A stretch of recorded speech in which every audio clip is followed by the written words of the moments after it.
براہ راست آپ کو لے چلتے ہیں وزیر science and technology Shibli Faraz تقریب سے خطاب کر رہے ہیں. وہ بہت زیادہ پوٹینشیل ہے، لیکن نہ رہنمائی ملی، نہ انکریجمنٹ ملی، نہ کوئی پالیسیز ایسی بنائی گئیں جس کی وجہ سے ہم ایگریکلچر جیسے سیکٹر میں ایک ایسا ملک جس کی ایک اکانومی ایگرو بیسڈ ہے، اس میں ہم نے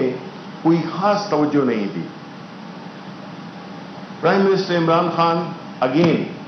انہوں نے وزیر بنایا تو یہی ان کی انسٹرکشنز تھیں کہ ایسے پروجیکٹس کو آگے لے جائے خاص طور پہ جو کہ اس ملک کی سوشو اکنامک ڈیولپمنٹ پہ اثر انداز ہو سکتے ہیں. ان کو پرائرٹی دی جائے جس سے کہ جاب کریشن بھی ہو اور ساتھ ہی ساتھ میں ملک کو زر مبادلہ بھی حاصل ہو سکے. یعنی کہ امپورٹ سبسٹیٹیوشن بھی ایک طریقہ ہے ایکسپورٹس کو پروموٹ کرنے کا.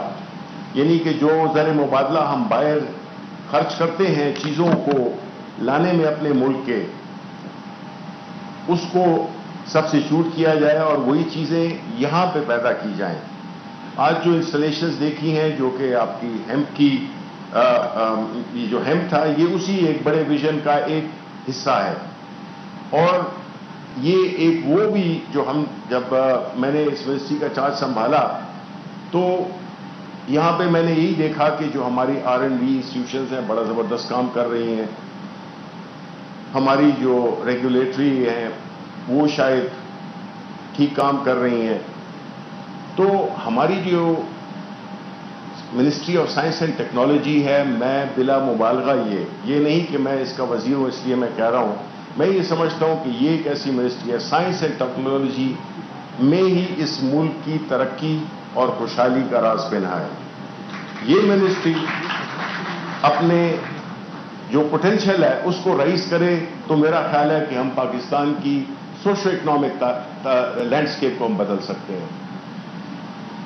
یہ جو ایک پائلٹ پروجیکٹ ہے جو کہ شروع کیا ہے ایرڈ یونیورسٹی کے ساتھ، یہاں میں کہتا چلوں کہ جو میری top priority prime minister Imran Khan کی انسٹرکشن کے مطابق ہے وہ یہ ہے کہ ہم نے اپنے اکیڈیمیا، ہماری یونیورسٹیز جو کہ لرننگ کی ایک سیٹ ہیں، وہ انڈسٹری اور گورنمنٹ کس طرح سے آپس میں لنکیج اسٹیبلش کریں کہ وہ تھرو سینرجی، تھرو لنکیجز اپنے چیزوں کو آگے بڑھا سکیں. اور یہ آپ کو ایک کلاسیکل اگزامپل جو آج کا جو فنکشن ہے اس کے مطابق یہی ہے کہ یونیورسٹی ہے،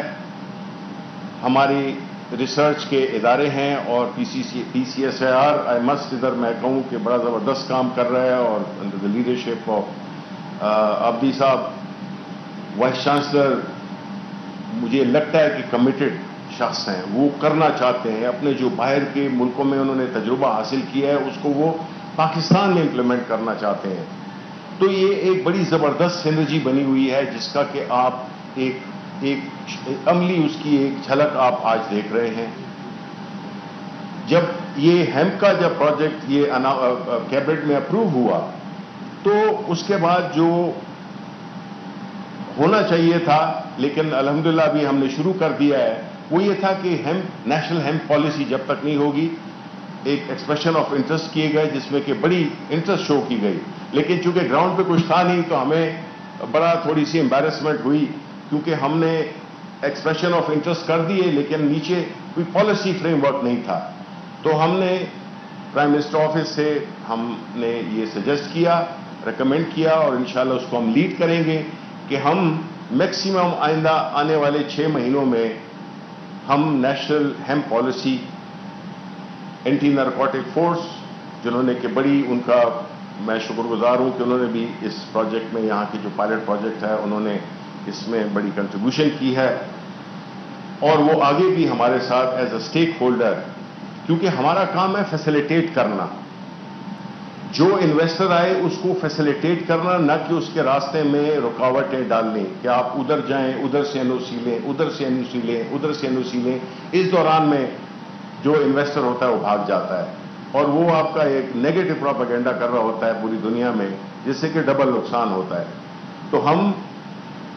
commerce ministry, anti narcotics ministry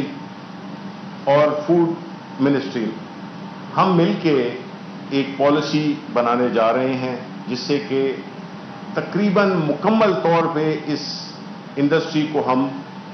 facilitate کریں گے، جس میں کہ جو انویسٹرز آئیں گے ان کے لیے قسم کا بس ون ونڈو اور کلیئرٹی کے ساتھ ان کے پاس سب کچھ ہوگا کہ انہوں نے کیا کرنا ہے، اور کم سے کم فارمیلٹیز۔ اس میں ہماری یہ کوشش ہوگی کہ جو ہم پالیسی بنائیں اس میں ہم لیس بیوروکریٹک، لیس فارمیلٹیز، لیس پیپر ورک کریں، کہ ہم اس میں جلدی اس دوڑ میں شامل ہو جائیں۔ ایک ایسی انڈسٹری جس کا کہ ایک انڈسٹریل یوز بھی ہے، آپ کی ٹیکسٹائل میں جس طرح بتایا گیا ٹیکسٹائل میں استعمال ہوتا ہے، کاغذ میں، اور کتنے پروڈکٹس ہیں جس میں کہ یہاں تک کہ گاڑیوں میں بھی استعمال ہوتا ہے انڈسٹریل یوز کا، وہ جو کہ ہمارا انشاءاللہ وہ جو 100 ایکڑ پہ جو ہمارا پروجیکٹ ہے وہ انڈسٹریل اس کے لیے ہوگا، اور جو یہ ہے وہ میڈیسینل کے لیے۔ یہاں پہ یہ بھی بتایا گیا کہ 1 لیٹر کی قیمت جو سی بی ڈی آئل جو کہ اس سے ایکسٹریکٹ ہوتا ہے، جو کہ یہاں کے جو پلانٹس ہیں اس کی تقریباً $10,000 پر لیٹر کی ہوتی ہے، اور یہ جو 1 ایکڑ کی جو پروڈکشن ہے وہ تقریباً 10 لیٹر پیدا کرتی ہے۔ تو آپ اندازہ لگائیں کہ اس کے علاوہ بھی جو اس کی یوزیج ہیں، تو ہم بڑی اس طریقے سے اعتماد کے ساتھ اور بڑے فخر کے ساتھ ہم اسی فصل کو، جو کہ تھوڑی نیگیٹو کونوٹیشن رکھتی تھی لیکن دنیا بھر میں اس کا ایک پازیٹو یوز استعمال ہو گیا ہے، شروع ہو گیا ہے، ایک بڑی $100 of billions کی یہ مارکیٹ ہے، اور پاکستان نے اس میں جلد از جلد اپنی اس دوڑ میں شامل ہونا ہے، بیکاز ہماری کلائمیٹک کنڈیشنز ہمیں الاؤ کرتی ہیں۔ اور اسی طرح میڈیسینل لیول پہ بھی، جو کہ یہ والا پروجیکٹ ہے، کہ جو بھی وہ میڈیسینل اور سیڈز کی، کیونکہ سیڈز بھی اس کے بہت مہنگے ہوتے ہیں، پتہ چلا ہے تقریباً $12 کا ایک بیج ہوتا ہے، تو ہم سیڈ پروڈکشن بھی کریں گے، اور خاص کوالٹی سیڈز کے لیے۔ تو ہم یہ سمجھتے ہیں کہ یہ پروجیکٹ جو ایک اوور آل ہمارے پرائم منسٹر کا جو ایک خواہش اور ان کی جستجو اور ان کی کوشش ہے کہ ہم نے اپنی ایکسپورٹس بڑھانی ہے، ہم نے اس ملک کو خود انحصاری پہ لانا ہے۔ بتانا چلوں کہ مجھے بڑی خوشی ہو رہی ہے کہ ہم ایک بڑا ہی اہم پروجیکٹ شروع کرنے والے ہیں، وہ ہے ایگرو بایوٹیک پارک کا۔ اس میں بھی یہ بھی ایک بہت ہی ایک پازیٹیو اور ایک بڑا ہی زوردار قسم کا یہ ایک پروجیکٹ ہے، جس سے کہ ہماری جو خاص طور پہ جو بھی ہماری جو ایگری بیسڈ چیزیں ہیں وہ اس پارک میں، اور نئی ٹیکنالوجی کے ساتھ، نئے ایکسپیریمنٹس کے ساتھ مجھے بڑی خوشی ہوئی یہاں کے آپ کے آفیسر سے بھی مل کے، انجینئر صاحب جو کہ وہ اپنے جو ایگریکلچر آفیسر ہیں، جس طرح سے وہ ان چیزوں کو، ہائیڈروفونکس کو جس طرح سے وہ ڈیولپ کر رہے ہیں۔ ہائیڈروفونکس ایک بہت ہی اہم جزء ہے اس انسٹالیشن کا، جس میں کہ ہائیڈروفونکس ایسے ممالک اسکینڈینیوین ہیں جن کی کہ صرف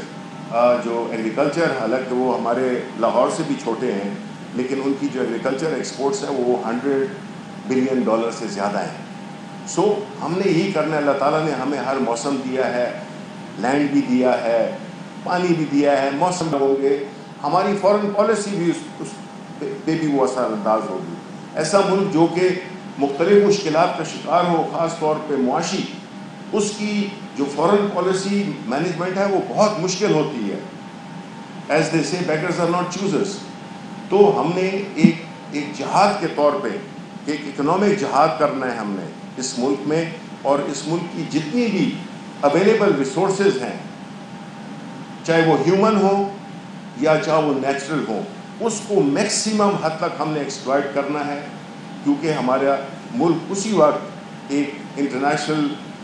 کمیٹی آف نیشنز میں ایک خوددار، اور ایک جس طرح کے ہمارے پرائم منسٹر جس متانت سے، جس پرائڈ کے ساتھ وہ ہمیں ریپرزینٹ کرتے ہیں، تو ایز اے پاکستانی میں تو پراؤڈ فیل کرتا ہوں کہ آئی ہیو اے لیڈر جو کہ کسی کے سامنے نہ جھکتا ہے، نہ اس پہ بھی وہ اثر انداز ہوگی۔ ایسا ملک جو کہ مختلف مشکلات کا شکار ہو، خاص طور پہ معاشی، اس کی جو فارن پالیسی مینجمنٹ ہے وہ بہت مشکل ہوتی ہے۔